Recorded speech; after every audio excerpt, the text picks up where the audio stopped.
দেখো, সেকেন্ড ইয়ারের সিম্পল আর কম্পাউন্ড ইন্টারেস্টের ডিফারেন্সের এই ইম্পর্ট্যান্ট কনসেপ্টটা জানা থাকলে তোমাদের সব ম্যাথ হয়ে যাবে, সেকেন্ড ইয়ারের সমস্ত ম্যাথ হয়ে যাবে, যেগুলোতে 2 বছর থাকবে এবং এটা পরীক্ষায়ও পড়ে। কিভাবে করতে হয় এই ম্যাথগুলো দেখে নাও।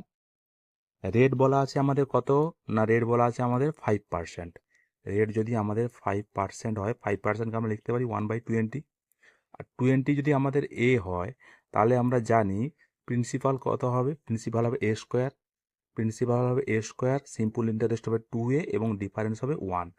তাহলে এ যদি 20 হয় তাহলে প্রিন্সিপাল A² মানে কত, 400। সিম্পল ইন্টারেস্ট 40 এবং এটা তো 1 আছে।